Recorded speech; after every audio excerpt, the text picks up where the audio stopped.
뉴스 시작합니다. 저는 동정민입니다. 윤석열 대통령이 취임 후 첫 개각을 단행했습니다. 첫 개각치고는 좀 독특한데요. 부처 장관은 단 한 명만 바꾸고 대신 차관을 대거 바꿨습니다. 장관은 통일부 장관 한 자리를 바꿨는데 그 후보자로 대북 강경론자를 임명했습니다. 장관급인 전현희 권익위원장 그 후임엔 검사 시절 동고동락했던 변호사를 임명했고요. 그러고는 19개 부처 중 차관 12명을 싹 바꿨습니다. 이 대통령은 카르텔과 싸워달라고 주문했는데요. 윤석열표 인사에 확고한 색채를 보여줬다는 평가입니다. 지금부터 하나하나 전해드리겠습니다. 첫 소식 조아라 기자입니다. 윤석열 대통령의 첫 개각 대상에는 장관급 2명과 차관 12명이 포함됐습니다. 통일부 장관으로 지명된 김영호 성신여대 교수는 이명박 정부 대통령 통일비서관을 지냈고 이번 정부에서는 통일미래기획위원장으로 활동했습니다. 김정은 면전에서 인권 문제를 정면으로 다뤄야 한다고 주장할 만큼 대북 강경파로 분류됩니다. 김 후보자는 지명 일성에서도 통일정책의 변화를 암시했습니다. 앞으로 원칙을 갖고 북핵 문제를 해결하고 남북 관계를 개선하기 위한 그런 기반을 구축하는 데 최선의 노력을 다하겠습니다. 장관급인 국민권익위원장에는 대검찰청 중앙수사부장과 부산고검장을 지낸 김홍일 변호사를 내정했습니다. 선거관리위원회 특혜 채용 의혹, 국회의원 가상자산 전수조사 등 권익위가 다루는 굵직한 현안에 속도를 내겠다는 의지입니다. 여러 가지 사정으로 흔들리고 있는 권익위를 빨리 안정시키고 부패 방지와 국민 권익 구제라는 본연의 업무에 집중해서 차관 인선은 대폭으로 이뤄졌습니다. 19개 부처 가운데 11개 부처 차관 12명을 교체했는데 대통령실 비서관 5명이 각 부처 차관으로 배치됐고 역도 영웅 장미란 용인대 교수를 문화체육관광부 2차관으로 깜짝 발탁했습니다. 대통령실 고위 관계자는 집권 2년차 개혁 동력을 얻기 위해 국정 철학을 잘 이해하는 인사들이 부처로 가서 이끌어줬으면 하는 취지라고 설명했습니다. 윤 대통령은 차관으로 내정된 비서관 5명을 따로 부른 자리에서 이권 카르텔 타파를 주문하기도 했습니다. 업무를 처리해 나가며 약탈적인 이권 카르텔을 발견하면 과감하게 맞서 싸워달라고 당부했습니다. 대통령실은 차관 교체만으로 국정 운영 속도가 나지 않을 경우 추가 장관 개각을 검토한다는 입장입니다. 채널A 뉴스 조아라입니다. 오늘 인사 중 가장 눈에 띄는 인사, 이 인물이 아닐까 싶습니다. 역도 금메달리스트 장미란 문화체육관광부 2차관. 약물 복용이 많은 이 역도 종목에서 청정 선수로 더 각광받았었는데요. 장 차관은 지명 이후에 페어플레이 정신을 강조했습니다. 정윤철 기자입니다. 장미란 차관은 2008년 베이징 올림픽에서 한국 여자 역도 사상 첫 금메달의 주인공이었습니다. 3번의 올림픽에서 금은 동메달을 모두 손에 넣고 세계 선수권 4연패를 달성한 역도 전설입니다. 특히 동시대 경쟁자들의 금지 약물 복용이 뒤늦게 드러나면서 청정 챔피언 장미란의 기록은 더 높게 평가받고 있습니다. 정정당당한 승부의 상징인 장미란은 문화체육관광부 2차관에 임명되면서 체육행정가로 나서게 됐습니다. 임명 소감으로 페어플레이 정신은 공정, 상식과 일맥상통한다는 점을 강조했습니다. 국가대표 출신의 체육인이 차관에 선임된 건 이번이 3번째입니다. 장 신임 차관은 2013년 은퇴한 뒤 자신이 설립한 장미란 재단을 통해 비인기 종목 선수와 유망주를 후원해왔습니다.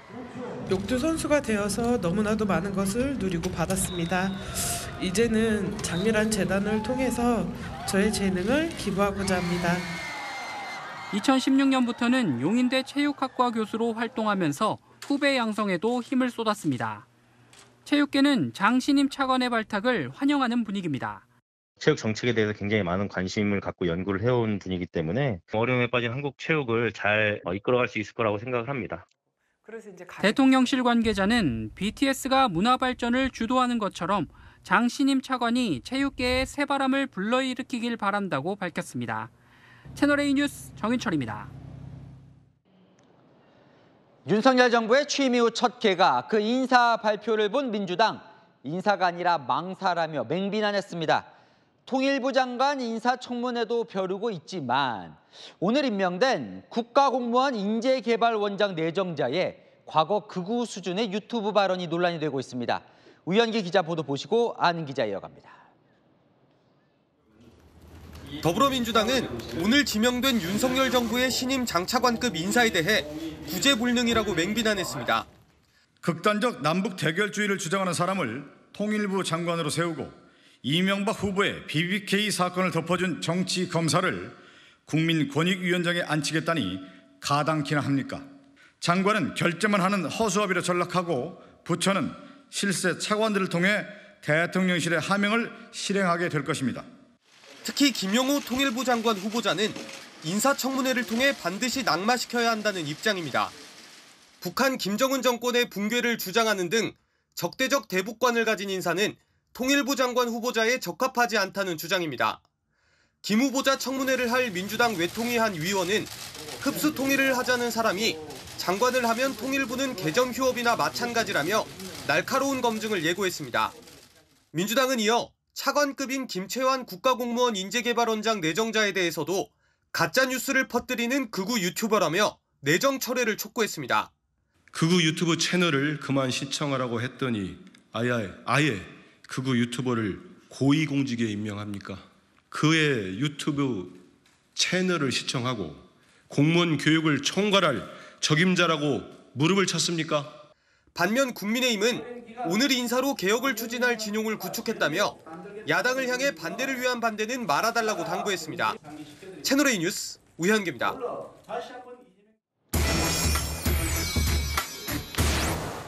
아는 기자 하자 대통령실 출입하는 조영민 기자가 나왔습니다. 조 기자, 네. 개각은 개각인데 장관은 딱 한 명 바꿨습니다. 맞습니다. 우리가 흔히 개각이라고 하면 이 대규모 장관 교체를 생각하기 마련인데 이번에는 통일부 장관 딱 한 명 바뀌었습니다. 대신 부처 차관 12명을 교체한 겁니다. 문재인 정부 취임 1년여 만에 장관 5명과 차관 4명을 교체했었습니다. 박근혜 정부 역시 취임 1년여 만에 장관 7명을 바꾸는 첫 개각을 단행했었습니다. 시기적으로는 비슷해도 이 첫 개각 때 장관 인사를 이렇게 적게 하고 대신 차관 인사만 많이 한 사례는 찾기 힘듭니다. 그러니까요. 왜 차관만 이렇게 바꾸는 거예요? 취재를 좀 해보니까요. 물론 이 모든 장관의 업무 능력이 탁월하기 때문에 안 바꿨다 이런 사유는 아닙니다. 차관 인사 이유를 2가지 정도 키워드로 좀 정리를 해볼 수 있을 것 같은데 먼저 첫 번째 키워드는 청문회입니다. 장관은 지명 이후 국회 청문회를 거쳐야 합니다. 동시다발적으로 장관 청문회가 진행되면 모든 이슈를 삼켜버릴 수밖에 없습니다.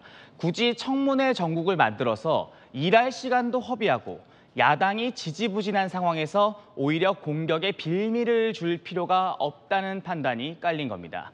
두 번째 키워드도 있습니다. 두 번째 키워드는 개각의 목적이 바로 여기에 있다는 건데 공무원 세판짜기입니다. 대통령은 정권은 교체됐지만 여전히 각 부처가 국정 기조에 맞춰 움직이지 않고 복지부동하고 있다는 불만이 큽니다. 장관이 부처의 얼굴이라면 차관은 실무 라인의 정점입니다. 각 부처 실국장 인사 판을 짜는 것도 이 차관인데 이번에 발령이 난 이 차관들이 곧 내부 인사도 단행할 예정입니다. 한마디로 이 공직사회에서 문재인 정부 색채 빼기가 시작됐다 이렇게 말할 수 있을 것 같습니다. 대통령실에서는 대통령의 어제 이 말을 유심히 새겨들어야 한다는 말도 나왔습니다. 돈과 출세 때문에 이들과 한편이 되어 반국가적 작태를 일삼는 사람들도 너무나 많습니다. 자, 이 대통령이 차관으로 가는 대통령실 비서관들을 따로 불러서 얘기를 했다는데 네. 무려 5시간을 이야기했다면서요? 네, 일단 어제 저녁 5명의 비서관들을 불러 한 2시간 반 정도가량의 만찬을 했고요. 오늘 인사 발표 직후 다시 불러서 한 2시간 15분 정도 대화를 나눴다고 합니다. 인사는 그 자체가 이 메시지다 이런 말도 좀 있지 않습니까? 대통령실 핵심 비서관을 보내는 것 자체가 국정 철학, 그러니까 내 생각을 잘 아는 사람이 부처로 가 이 속도감 있게 일하라는 메시지라는 겁니다. 그래서 구체적으로 무슨 주문을 한 거예요? 거의 5시간 동안? 이 부분이 사실 핵심이겠죠.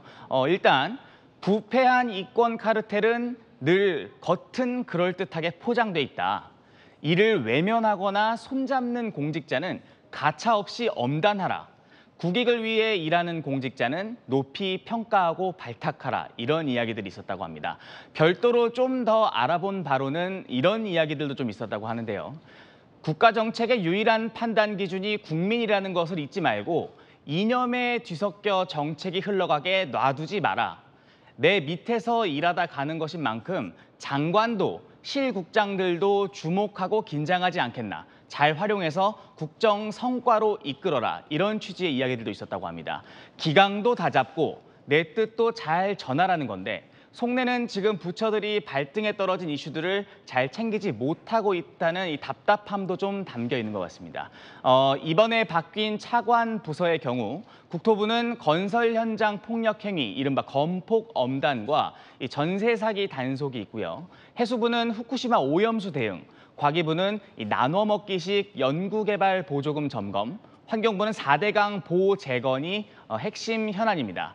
다만 야권에서는 실세 차관이 가니 장관이 허수아비가 될 거라는 우려가 나오고 있습니다. 자, 가장 눈에 띄는 건 이 통일부 라인이에요. 네. 싹 다 바뀌었습니다. 맞습니다.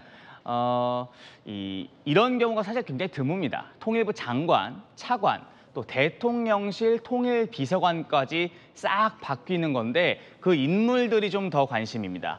통일부 장관에는 대북 강경론자인 학계 인사를, 또 차관에는 사상 처음으로 외교부 출신 관료가 임명됐고 통일비서관에는 북한 인권을 연구한 기자 출신 학자가 내정됐습니다. 통일부 출신이 한 명도 없죠. 통일부가 마치 북한 보조기구처럼 돼서는 안 되는 것 아니냐, 이런 말이 대통령실에서 나오기도 했습니다. 한마디로 마치 북한이 갑, 우리가 을인 것처럼 대화와 타협만을 강조하는 부처 분위기를 바꾸겠다는 의지가 담겼다는 겁니다. 자, 마지막으로 시청자분께서 질문을 주셨는데요. 네. 방송통신위원장 인사 이번에 할 것 같더니 왜 미뤄진 겁니까?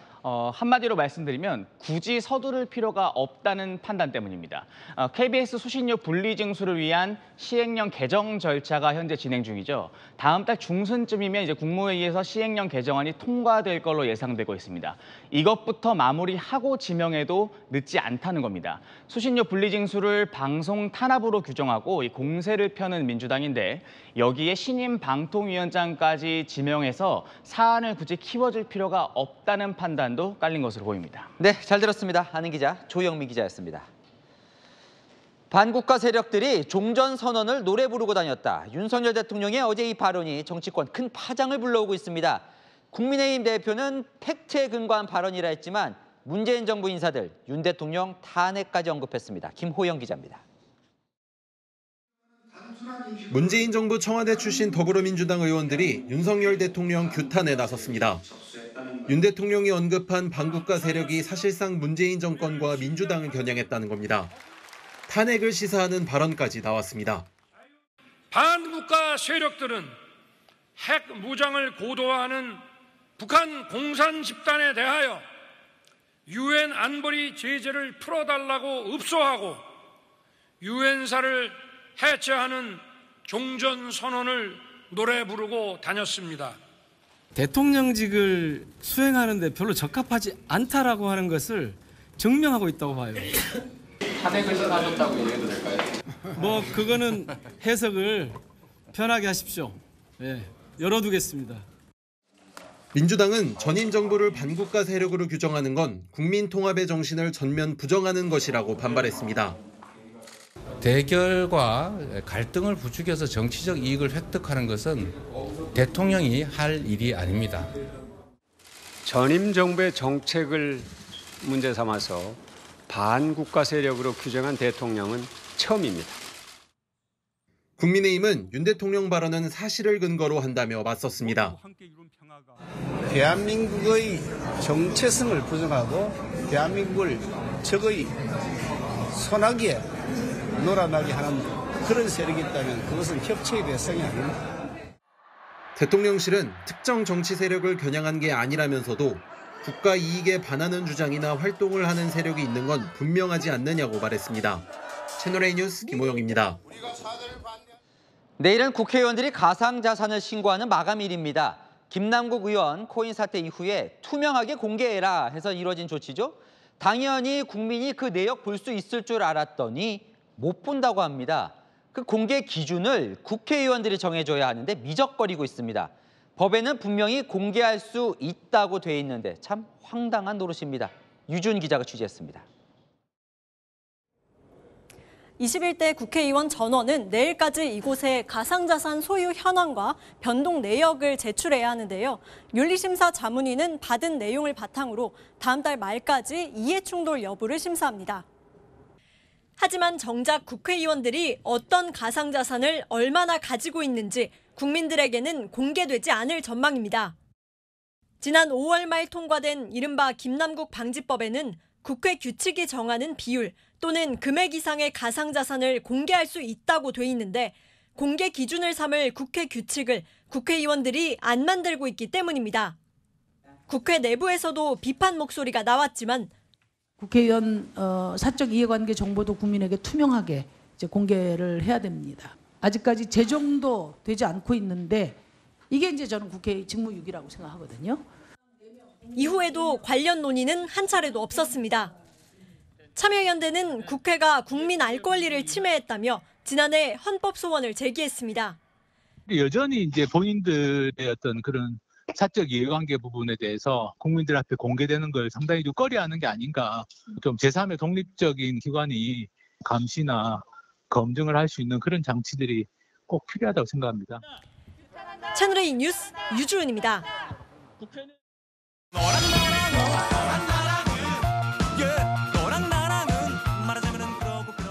열왕열왕 정치부 김민지 기자와 함께합니다. 첫 번째 주제 보겠습니다.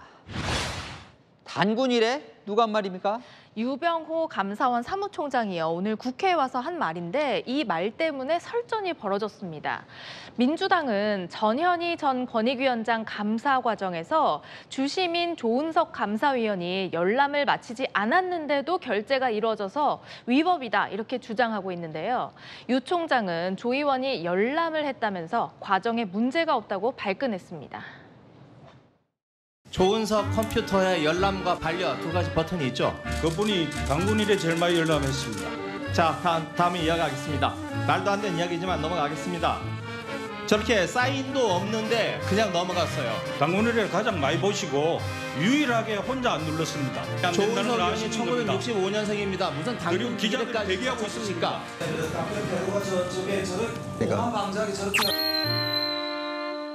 네, 뭐 유병호 총장도 한치의 물러섬이 없네요. 네, 민주당은 최재해 감사원장에게 전현희 전 위원장 징계를 논의한 녹음 파일도 공개해야 한다고 요구했는데요. 이때 유 사무총장이 최 원장에게 메모를 건네는 모습이 포착이 됩니다. 그래요, 저 글이요. 똑같은 것을 보증한다고 심플하게 답변하십시오. 이게 무슨 말입니까? 그러니까 이미 공개된 회의록과 야당이 원하고 있는 녹음 파일이 똑같은 것이라고 알려준 건데요. 최 원장은 실제로 저거와 비슷한 취지로 말하면서 녹음 파일 제출을 거부했습니다. 마치 얼핏 보면 감사원장이 사무총장이 뭐 지시를 받는 듯한 모양새가 돼 있는 거군요. 네, 그러다 보니까요. 민주당은 이렇게까지 이야기하고 있습니다. 대통령으로부터 직무상 독립해야 될 감사원이 지금 사무총장으로부터 독립이 못 돼 있다라는 게 제가 보는 이 사안의 본질입니다. 그런 말 그렇게 하셔도 되는지 모르겠습니다. 유병호 사무총장이 지금 총지휘를 하고 있고 최재해 감사원장이 눈을 감아주고 있는 거예요. 요즘에 얼굴이 안 좋습니다. 근심이 많아요. 제가 보기에. 네, 다음 주제 보겠습니다. 자, 애니메이션 무슨 문단속 제목과 비슷한데요. 김 의원의 폰단속 무슨 얘기일까요? 네, 코인 사태 이후에 상임위 회의장에서요. 김남국 의원의 휴대전화가 잘 안 보입니다. 네, 요즘 법사위 아니라 교육위원회에서 활동 중이죠? 맞습니다. 김 의원 이 회의장에서요. 서류는 살펴보지만 휴대전화는 안 보죠. 회의 도중에 휴대전화를 수시로 들여다보고 충전기까지 꽂아서 책상에 올려놨던 법사위 시절과 좀 달라진 모습입니다. 김 의원은 상임위 회의 중 휴대전화를 이용해서 코인 거래를 해서 더 공분을 사기도 했죠. 너무나 제가 잘못한 일이라고 생각이 됩니다. 반성하고 깊이 성찰하고 있습니다. 상임위 중에 거래하신 거예요? 네, 거기에 대해서는 제가 충분하게 몇 차례 이제 사과를 했는데요. 충분히 죄송하다고 말씀을 드린 거고요. 뭐 이제 회의장에서 휴대전화 꺼내기가 좀 조심스럽기도 하겠죠. 맞습니다. 폰 단속 지적을 받은 인물은요, 또 있습니다.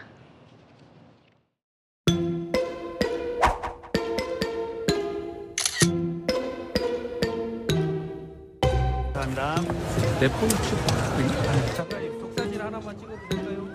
내가 내 폰을 내가 아까 의자에 본인이 위대한 것은 아니지만 국무위원회 핸드폰이라 경찰이 신속히 출동했다는 그런 비판도 있었지 않았어요. 그래서 우스갯소리로 목에 거는 것도 하나의 방법이겠다 이런 생각이 드는 거예요. 자기 핸드폰 잊었다고 경찰들 동원해서 찾아내고 대한민국 국민이 핸드폰 잊으면 그렇게 찾아줍니까? 네, 또 송영기 전 대표도 그러고 보면 휴대전화로 논란이 된 적이 있죠. 맞습니다. 돈봉투 사건과 관련해서 검찰에 깡통폰을 제출하면서 증거인멸 지적을 받았었죠. 증거인멸이 아니라고요. 왜냐하면 전반적으로 핸드폰 포맷 한 번씩 하는 거 아니에요? 컴퓨터 같은 거 사무실이 정기적으로. 폰이든 컴퓨터든 포맷 한 번씩 하면서 관리할 수는 있죠. 하필이면 검찰 수사를 앞둔 시점이라 의심을 받는 게 아닐까요? 네, 참, 지금까지 야랑야랑이었습니다. 국정농단 수사 당시에 정경유착의 고리를 끊어내야 한다면서 현직 대통령부터 대기업 총수까지 줄줄이 구속시켰던 박영수 전 특별검사. 오늘처럼 자신이 구속기로에 서게 될 줄 상상이나 했을까요? 대장동 50억 클럽 의혹 때문입니다. 취재기자 연결합니다. 자, 김정근 기자, 박 전 특검 구속심사 결과가 나왔습니까? 네, 박영수 전 특별검사는 이곳 서울구치소에서 구속심사 결과를 기다리고 있습니다. 앞서 박 전 특검은 오전 9시 40분쯤 서울중앙지법에 출석해 구속 전 피의자 신문을 받았는데요. 이른바 50억 클럽 의혹이 제기된 뒤 박 전 특검이 언론 앞에 모습을 드러낸 건 오늘이 처음입니다. 국민 여러분께 심려를 끼쳐드린 것에 대해서 죄송합니다. 재판부에 사실을 성실하고 충실하게 진술하겠습니다. 진실은 곧 밝혀질 거로 저는 확신합니다. 박 전 특검은 2014년 우리은행 이사회 의장으로 재직하면서 우리은행이 대장동 개발 사업 출자 등을 돕게 하는 대가로 200억 원 상당의 개발 이익과 단독주택 등을 제공받기로 하고 실제로 총 8억 원을 받은 혐의 등을 받습니다. 박 전 특검은 자신은 우리은행에 영향력을 행사한 적 없다고 혐의를 부인했는데요. 오늘 법정에선 휴대전화를 훼손해 증거를 인멸했다는 검찰의 구속 필요성 주장을 적극 반박한 걸로 알려졌습니다. 오후엔 공범으로 구속영장이 청구된 양재식 전 특검보의 구속심사도 진행됐습니다. 박 전 특검은 가짜 수산업자 김모 씨에게 포르쉐 차량을 제공받아 청탁금지법을 어긴 혐의로도 정식 재판을 앞두고 있는데요. 최근엔 주가 조작 혐의로 기소된 라더견 대표의 투자회사 법률 자문을 맡아 자문료 6천여만 원을 받은 사실로 논란이 됐습니다. 박 전 특검 구속 여부는 오늘 밤 늦게나 내일 새벽쯤 결정될 전망입니다. 지금까지 서울구치소에서 전해드렸습니다. 장마 전선이 북상하면서 오늘 전국에 큰 비가 쏟아졌습니다. 내일까지도 많은 비가 예고돼 피해가 우려됩니다.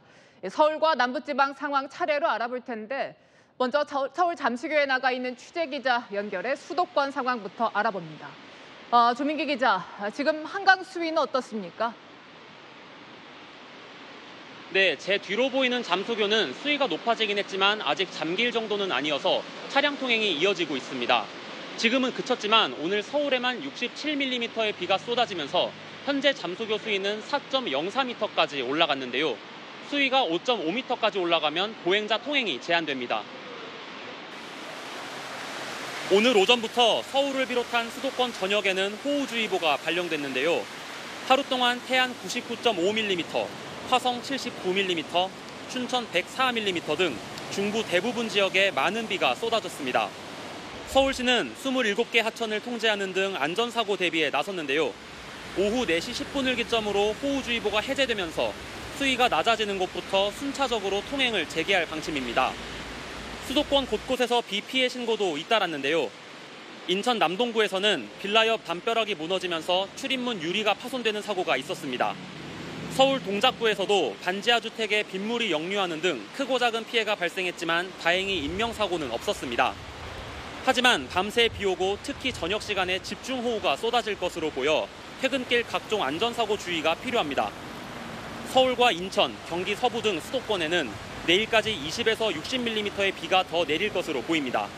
지금까지 서울 잠수교에서 채널A 뉴스 조민기입니다. 네, 이번에는 오늘 밤사이 많은 비가 예보된 전남 여수로 가보겠습니다. 김민환 기자, 남부지방 상황은 어떻습니까? 네, 이곳 여수에는 오후부터 15mm가 넘는 비가 내렸는데요. 지금은 잠시 소강 상태입니다. 모레까지 많은 비가 올 것으로 예보돼 그제 물폭탄을 맞은 주민들은 바짝 긴장하고 있습니다. 천둥번개도 치고 비도 너무 많이 와가지고 우산 써도 애가 다 젖어가지고 집에 왔더라고요. 여기가 다 물 젖혀가지고 다 들어왔었어요. 거의 안 나왔어요. 아무도 거의 아마 안 나왔을 거예요. 바람이 너무 불면 이게 날아가 버릴까 봐. 비가 너무 많이 오면. 거센 하천물에 무너진 광주 석곡천 뚝은 마대로 긴급 복구를 해놨지만 또 비가 오면서 불안한 상태입니다. 한평에서 수문 관리에 나섰다 실종됐던 60대 여성은 오늘 숨진 채 발견됐습니다. 오후부터 빗줄기가 굵어진 충청 지역에서도 피해가 잇따랐습니다. 태안에선 상가와 주택 6곳이 침수됐고 도로 곳곳이 통제됐습니다. 일부 여객선 운항도 중단됐습니다. 오후 6시 기준 전북과 충북, 충남, 천안, 공주 등 충청, 남부지방에는 호우주의보가 발령됐습니다. 오늘과 내일 이틀 동안 충청권은 20mm에서 100mm 이상의 비가 내릴 것으로 예보됐습니다. 전북은 100에서 200mm, 전남과 제주는 모레 아침까지 많은 곳은 250mm 이상의 많은 비가 내리겠습니다. 지금까지 여수에서 채널A 뉴스 김민환입니다. 이렇게 비 때문에 걱정하는 건 지난해 포항을 덮쳤던 태풍 흰남노의 악몽 때문이기도 합니다. 당시 하천 범람으로 아파트 지하에서 7명이 숨졌고 그중엔 어머니에게 키워줘서 감사하다는 마지막 말을 남기고 숨진 중학생 아들도 있었습니다. 그 뒤로 단단히 준비하자는 얘기가 수도 없이 나왔는데 지금은 어떨까요? 홍진우 기자가 다녀왔습니다. 시간당 100mm가 넘는 폭우에 범람한 냉천 흙탕물이 도로를 모두 집어삼켰습니다. 순식간에 인근 아파트 지하 주차장까지 하천물이 들이닥치면서 차를 빼러 갔던 주민 7명이 미처 빠져나오지 못하고 숨졌습니다. 당시 피해가 컸던 아파트 단지를 다시 가봤습니다. 놀이터는 여전히 공사 중이고 지하 주차장 천장 배관에선 물이 뚝뚝 떨어집니다.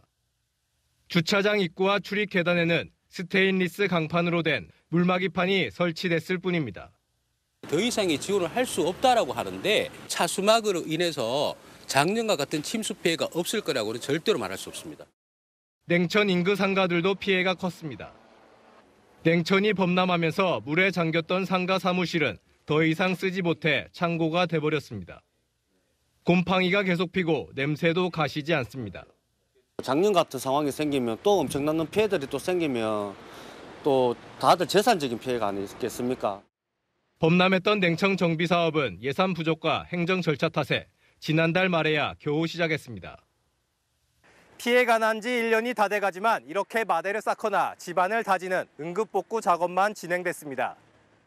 강폭을 넓히는 정비 사업은 2년 더 걸리는데 그동안 장마와 태풍을 고스란히 맞아야 합니다. 주민들은 비만 오면 냉천만 바라봅니다. 천둥 번개가 치면은 깜짝 놀라고 그다음에 뭐 자꾸 밖만 이렇게 밖에만 쳐다보고 있으니까 더 불안하죠.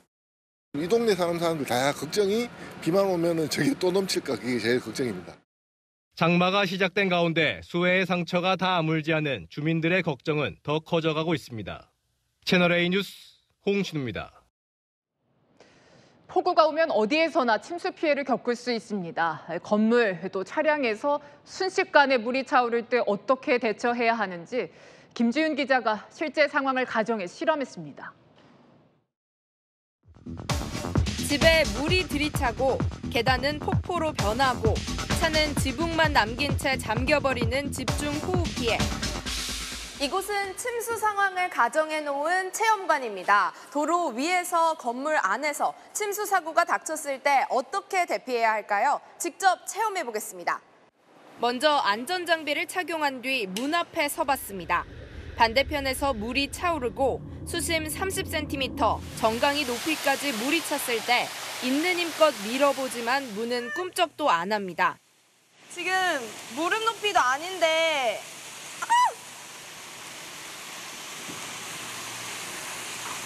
문이 안 열려요, 아예.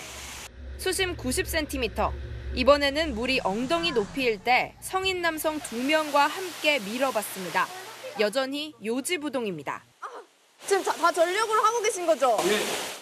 지난해 폭우 때 반지하에 살던 일가족 3명이 침수된 집에서 미처 빠져나오지 못해 숨진 사고도 있었습니다. 물이 차오르기 시작하게 되면은 저희 생각보다 훨씬 빠르게 물이 차오릅니다. 그러니까 물이 차오르는 징조가 보이기 시작하면 다른 생각하지 말고 바로 안전한 곳으로 대피하셔야 되겠습니다. 지하 계단은 집중호우 때 순식간에 폭포로 변합니다. 발목 높이 수위에서도 균형을 잡거나 앞으로 나가는 게 쉽지 않습니다. 못하겠어요. 그러니까 눈앞이 안 보이니까 잘 못 나가겠고. 이럴 때는 물의 저항이 큰 계단 중앙보다 양손으로 난간을 붙잡고 개걸음으로 대피하는 게 빠릅니다. 신속한 대피보다 기다림이 중요할 때도 있습니다. 갑자기 범람해 차가 물에 잠기는 상황을 가정해봤습니다. 시동이 꺼지고 창문을 깨고 나오는데 실패했더라도 중요한 건 당황하지 않는 겁니다. 지금 차 안으로 이렇게 물이 점점 차오르고 있는데요. 수압 때문에 이렇게 문도 잘 안 열립니다. 이런 상황에서는 차량 안과 밖의 물 높이가 비슷해질 때까지 기다려야 합니다. 차량 안팎 수위 차이가 30cm 이내로 줄어들면 문 열기가 쉬워집니다. 수심 비슷해지니까 확실히 문은 잘 열리는 것 같아요, 아까보다는. 언제 닥칠지 모르는 침수 사고. 전문가들은 재산보다 중요한 건 생명으로 지체 없이 대피할 것을 권합니다. 채널A 뉴스 김지윤입니다. 간호사의 학대로 태어난 지 닷새 만에 의식불명에 빠졌던 아영이가 하늘나라로 떠났습니다. 4년 동안 깨어나지 못했던 아영이는 하늘로 가는 길에 4명의 아이들에게 새 생명을 줬습니다. 배영진 기자입니다. 간호사가 아영이의 다리를 들더니 내동댕이 칩니다. 또 던지듯 내려놓고 수건으로 얼굴을 때리기도 합니다. 4년 전 태어난 지 5일 된 아영이를 간호사가 학대하는 CCTV 영상입니다. 아영이는 두개골 골절 등의 진단을 받아 의식불명 상태가 됐습니다. 가해 간호사는 학대 혐의로 기소돼 지난달 징역 6년형이 확정됐습니다. 아영이를 비롯해 신생아 14명을 20여 차례 학대한 정황도 드러났습니다. 그동안 아영이는 하루 4번 코에 삽입된 관을 통해 우유를 먹고 시간마다 약물을 투여받아 왔습니다. 가느다란 생명줄을 붙들고 있었던 아영이에게 지난 23일 갑자기 심정지가 왔고 어제 하늘나라로 떠났습니다. 빈소에 놓인 영전 사진 속 아영이는 눈을 감고 있습니다. 아영이 유모차에 태워서 이렇게 왔다 갔다 하기도 하고 저희로서는 그래도 키워가는 과정 삶들이 좀 일상이 되어 있었는데 갑작스럽게 이렇게 진행되니까 슬프고 경험도 없고 그런 상황이죠. 힘겹고 짧은 생을 보냈던 아영이는 또래 아이 4명에게 장기를 기증하며 새 생명을 이어줬습니다. 아영이 부모는 제2의 아영이가 생기지 않길 바란다며 신생아실 등 모든 의료기관에 CCTV가 설치되길 희망했습니다. 또 그동안 아영이를 응원해주신 모든 분께 진심으로 감사하다는 말을 전했습니다. 딸에겐 마지막 작별 인사를 했습니다. 작은 몸에 갇혀서 힘들었는데 이제 좀 자유롭게 돌아다녔으면 좋겠다. 그리고 언제나 우리는 함께할 거다. 사랑한다. 채널A 뉴스 배영진입니다. 네, 갓 낳은 아기를 2명이나 살해한 후 냉장고에 숨긴 친모에 대해 경찰이 살인죄를 적용했습니다. 살인죄는 영아살해죄보다 더 무거운 처벌을 받게 됩니다. 친부도 참고인에서 피의자로 전환했습니다. 신선미 기자입니다. 자녀 2명을 낳은 뒤 살해해 냉장고에 시신을 보관해온 혐의로 구속된 35살 고모 씨. 경찰이 기존 영아살해 혐의를 살인 혐의로 변경하는 과정에서 결정적으로 고려한 부분은 범행 시점과 횟수입니다. 고 씨는 2018년과 2019년 두 차례 모두 분만 이틀 차에 자녀를 살해했습니다. 분만 과정이나 직후에 영아를 살해했을 경우 영아살해죄가 적용되지만 고 씨는 하루 정도 시간이 흐른 뒤에 범행을 저질렀습니다.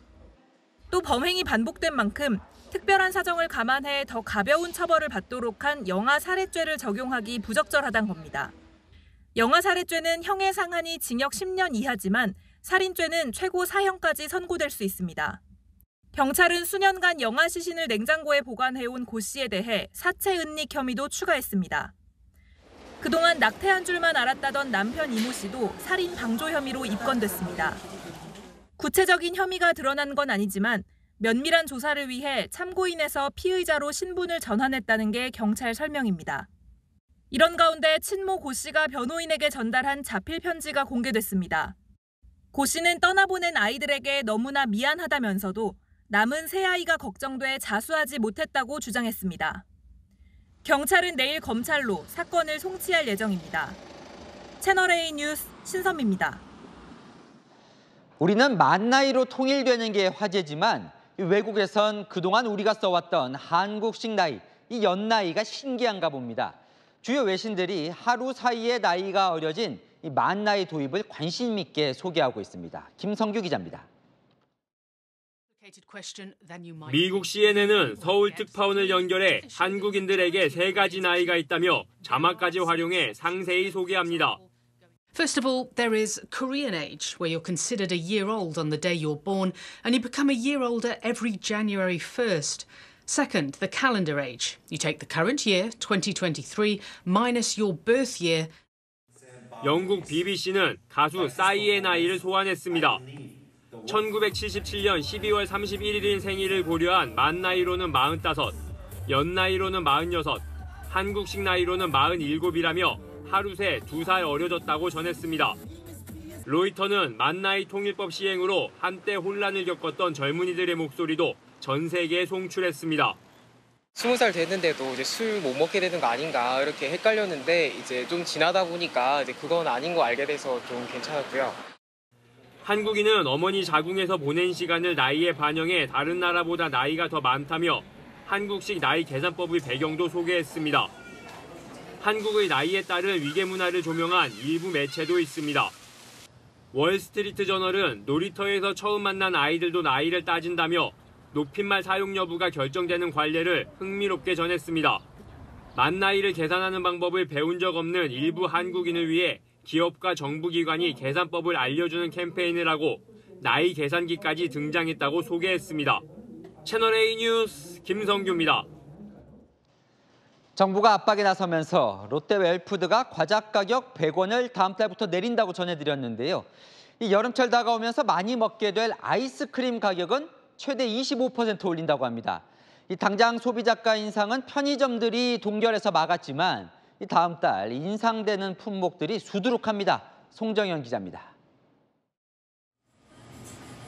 롯데웰푸드가 다음 달부터 스크류바와 돼지바 등 아이스크림 15종에 대한 편의점 출고가를 최대 25% 인상한다고 밝혔습니다. 여름 성수기를 앞두고 편의점에 넘기는 납품 가격을 올리는 겁니다. 어제 과자 3개 품목의 가격을 100원 내린 것과는 상반된 결정입니다. 다만 당분간 소비자 가격엔 변동이 없습니다. 편의점 4사가 판매 마진을 줄여 소비자 가격을 동결하기로 결정했기 때문입니다. 조금이나마 물가 안정 차원에서 도움이 될 수 있도록 이번 상품에 대한 가격 인상을 좀 동결하게 됐습니다. 하지만 편의점들이 언제까지 이익을 줄여가며 가격을 유지할 수 있을지는 미지수입니다. 성수기인 여름이 지나면 아이스크림 값이 오를 수 있다는 우려도 나옵니다. 아이스크림을 좀 주로 많이 사 먹는데 아무래도 물가가 상승하게 되면은 그래도 많이 사 먹긴 하겠지만 조금 부담스럽지 않을까 싶습니다. 롯데 웰푸드는 이번 가격 인상은 지난 2월부터 예정했지만 보류해온 것이라며 경쟁사는 이미 막대 아이스크림 가격을 1,500원으로 올린 만큼 그간 더 많이 인상 요인을 감내해왔다고 밝혔습니다. 일단 편의점에서 아이스크림 가격은 동결됐지만 다음 달부터 수입 맥주와 커피, 과일 음료 등이 줄줄이 오를 예정이라 소비자 부담은 가중될 전망입니다. 채널A 뉴스 송정현입니다. 후쿠시마 오염수 방류가 임박했다는 소식에 소금값이 치솟자 정부가 천일염을 20% 할인된 가격으로 마트에 풀었습니다. 140포대가 반나절도 안 돼 동났습니다. 광민경 기자가 현장에서 전해드립니다. 마트 한쪽에 쌓인 소금 포대를 찾는 소비자들의 발길이 이어집니다.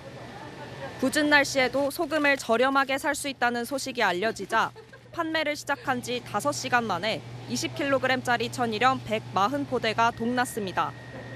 며느리를 보고 아야 일단 가보자. 그래갖고 지금 그 빗속을 헤매고 여기까지 왔잖아요. 한 푸대라도 살 수 있으면 좋지 않냐. 다행히도 한 푸씩 살 수 있어서 얼마나 고마운지.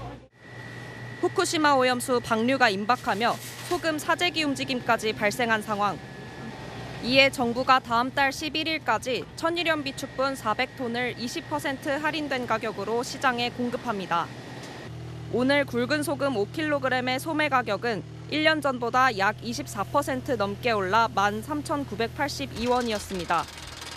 20kg으로 계산하면 55,928원인데 현재 농협 하나로마트 양재점에서는 3만 원에 판매되고 있습니다. 소금을 사야 되는데 비싸니까 난 비쌀 때 사는 사람이 아니에요. 내가 2년 전에도 3만 원 정도 주고 소금을 산 것 같아요. 그래서 한 2년 먹었는데 이 정도면은 뭐 가격이 괜찮다. 정부가 내놓은 천일염은 한 사람당 한 포대만 구매가 가능합니다. 하루의 방출 물량은 마트 그리고 전통시장 판매 여건 등을 감안해서 한 50톤 내외이고 비축 천일염 판매처와 판매 시기는 해양수산부와 수협중앙의 누리집에서 확인할 수 있습니다. 채널A 뉴스 광민경입니다. 전교조가 경찰 수사를 받게 됐습니다. 교사 7만 명에게 후쿠시마 오염수 방류 반대 서명 메일을 보낸 게 문제가 됐습니다. 교육부는 이 과정에서 교육행정망의 개인정보를 무단 이용했다고 밝혔습니다. 이혜주 기자입니다. 지난 14일 서울시 교육청 소속 유치원 초중고 교사 7만 4천여 명이 받은 이메일입니다. 일본 후쿠시마 방사성 오염수 해양 투기를 막기 위한 서명운동에 참여해달라며 서명을 국회와 정부에 전달할 거라는 내용도 담겼습니다. 오염수 방류로 우리 어민과 수산업자의 생계와 함께 후손들의 안전도 위협받게 된다고 적혀 있습니다. 발신인은 전교조 서울지부, 이메일은 교육부가 관할하는 교육행정 시스템을 통해 배포됐습니다. 교육부는 이를 두고 개인정보법 위반이라고 밝혔습니다. 교육부는 교육 관련 업무 목적으로만 활용할 수 있는 교육행정 시스템 내 교직원 등 개인정보가 불법으로 이용됐다며 경찰에 수사를 의뢰했습니다. 또 전교조 서울지부가 정부 정책에 영향을 미치려 서명 참여를 독려한 것은 국가공무원법상 집단행위 금지에도 어긋난다고 밝혔습니다. 반면 전교조 측은 해당 시스템을 통해 동아리 행사 등의 공지도 이뤄졌다고 반박했습니다. 과거에도 있었던 통상적인 서명운동에 불과하다고 주장했습니다. 교육부는 교원의 정치적 중립 의무 위반 등에 대해선 엄중히 조치하겠다고 강조했습니다. 채널A 뉴스 이혜주입니다.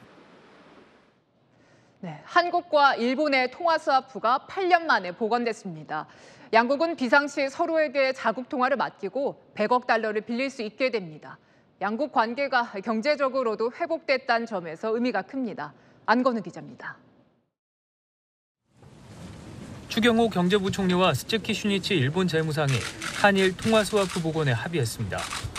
통화수화부는 외환 시장이 불안할 때 자국 통화를 맡기고 사전에 정해진 환율로 상대국 통화나 달러를 빌릴 수 있는 일종의 외화 마이너스 통장입니다. 2001년 20억 달러로 시작된 한일 통화수화부는 2012년 700억 달러까지 늘었지만 박근혜 정부 당시인 2015년 2월 만기가 연장되지 않아 종료됐습니다. 이후 한일 외교관계가 냉각되면서 복원되지 않다가 최근 양국 정상의 만남을 계기로 8년 만에 다시 체결된 겁니다. 이번 협정은 2015년 한일 통화 스와프 종료 당시와 마찬가지로 우리가 원화를 맡기면 일본에서 달러화를 빌릴 수 있는 방식입니다. 100억 달러 규모로 계약 기간은 앞으로 3년입니다. 우리나라는 중국을 비롯해 스위스와 인도네시아, 호주, 아세안 국가들까지 통화 스와프를 체결했습니다. 일본까지 합하면 규모는 1,482억 달러를 넘게 됩니다. 미국의 기준금리가 한국보다 높은 상황에서 환율 불안정에 대비할 안전장치가 마련된 겁니다. 자유시장경제 선진국들 간의 외화 유동성 안전망이 우리 금융 외환시장까지 확대된다는 의미가 있습니다. 대통령실은 양국 관계가 금융에서도 회복된 것을 보여준 의미 있는 진전이라며 환영했습니다. 한일 양국은 국제 경제와 금융 협력을 강화하고 조세와 관세 부문의 교류도 활성화하기로 했습니다. 한일 경제수장들은 매년 만날 예정입니다. 다음 재무장관 회의는 내년에 우리나라에서 개최됩니다. 채널A 뉴스 안건우입니다. 이틀 전 채널A가 보도한 곰팡이 투성이 임대주택과 관련해 SH 서울주택도시공사가 공식 사과문을 발표했습니다. SH는 당첨 고객에게 사과하고 다른 주택으로 입주할 수 있도록 조치했다고 밝혔습니다. 또 해당 불량주택은 공급에서 제외했다며 잘못된 시스템을 점검하고 개선하겠다고 덧붙였습니다. 프랑스에선 17살 알제리계 소년이 경찰의 총에 맞아 숨지면서 경찰을 규탄하는 시위가 들불처럼 번지고 있습니다. 경찰의 거짓 해명이 분노에 불을 지폈습니다. 권갑구 기자입니다. 노란색 차량 운전석을 향해 경찰이 총을 겨눈 채 소리칩니다. 차량이 출발하자 총소리가 울립니다. 차량은 얼마 못 가 기둥에 충돌했고 가슴에 총을 맞은 운전자는 숨졌습니다.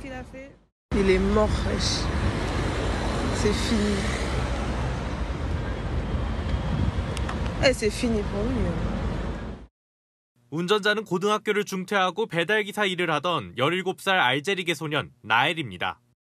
신호 위반으로 경찰 단속에 잡혔는데 검문을 받던 중 도망치려다 변을 당했습니다. 경찰은 나엘이 차를 몰고 달려들어 총을 쐈다고 주장했지만 총격 당시 영상이 공개되면서 논란이 뜨겁습니다.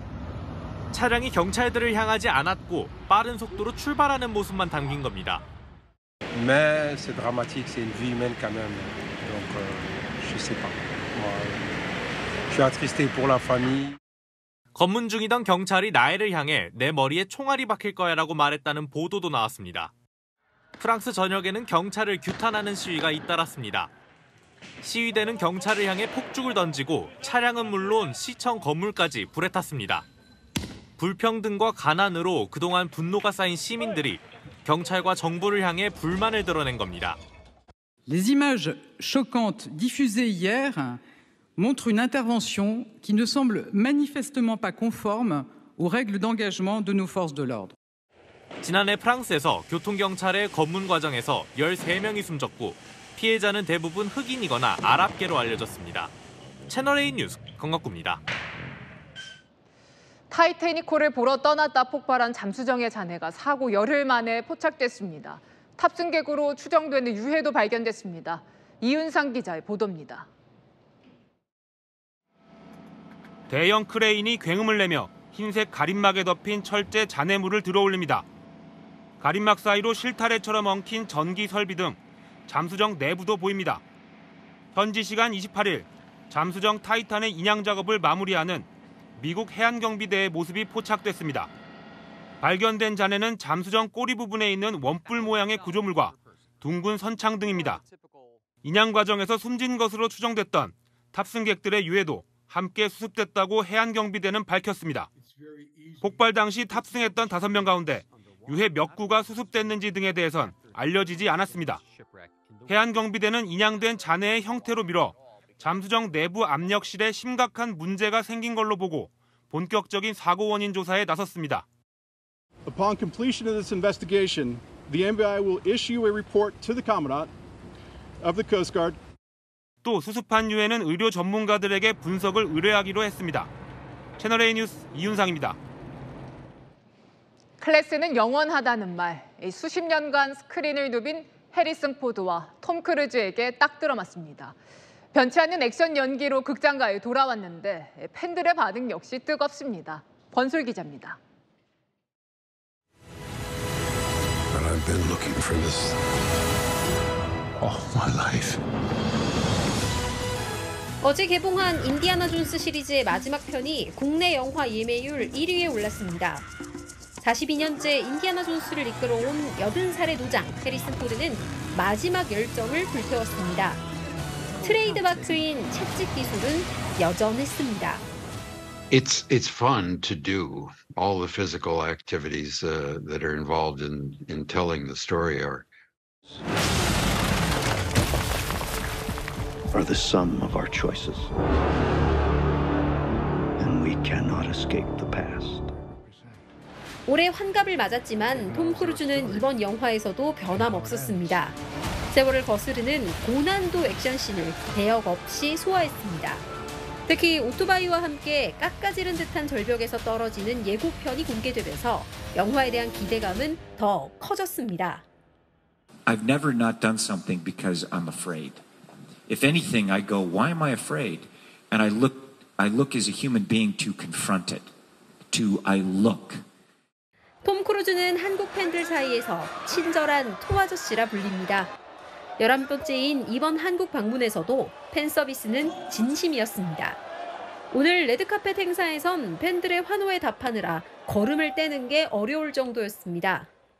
And we just came out of a Korean barbecue, which I absolutely love. Amazing food, amazing culture. 영화 미션 임파서블 7은 다음 달 12일 개봉합니다. 채널A 뉴스 권솔입니다. 오늘은 서울에도 장맛비의 기세가 대단했습니다. 이번 비 내일까지 좀 더 염두에 두셔야 합니다. 특히 남부와 제주에 집중호우가 쏟아집니다. 강수 집중 시기를 살펴보면 남부는 내일 오후까지, 제주는 내일 아침부터 밤 사이에 강한 비가 예상됩니다. 앞으로 더 내릴 비의 양은 모레까지 호남과 제주에 많게는 250mm 이상의 물벼락이 예상되고요. 서울 등 수도권과 강원 동해안, 충남 북부 지역에 내일까지 최고 60mm가 예상됩니다. 내일 오후부터 비가 잦아드는 수도권과 영서는 낮더위가 다시 고개를 들겠습니다. 서울 23도로 출발해서 한낮에 30도까지 오르겠고요. 광주는 27도, 부산은 26도에 그치겠습니다. 다가오는 주말 서울은 맑은 가운데 34도의 한여름 더위가 찾아오겠고요. 남부와 제주는 다음 주 초반까지 장맛비가 자주 내리겠습니다. 화요일에는 전국으로 확대되겠습니다. 날씨였습니다. 대장동 50억 클럽 이야기가 나온 게 지난 2021년 10월입니다. 그 사이 대장동 일당들 2번씩 구속되기도 했는데 50억 클럽 의혹 당사자인 박영수 전 특검 1년 8개월이 지난 오늘에서야 이 구속영장 심사가 진행 중입니다. 50억 클럽 의혹, 법조인이 당사자라, 그러니까 제 식구라 검찰 수사 늦는 것 아니냐는 의심의 눈초리 많았는데요. 내 식구일수록 더 엄격해야 국민들 신뢰가 높아지겠죠. 마침표 찍겠습니다. 제 식구도 공정하게 뉴스에 마칩니다. 감사합니다.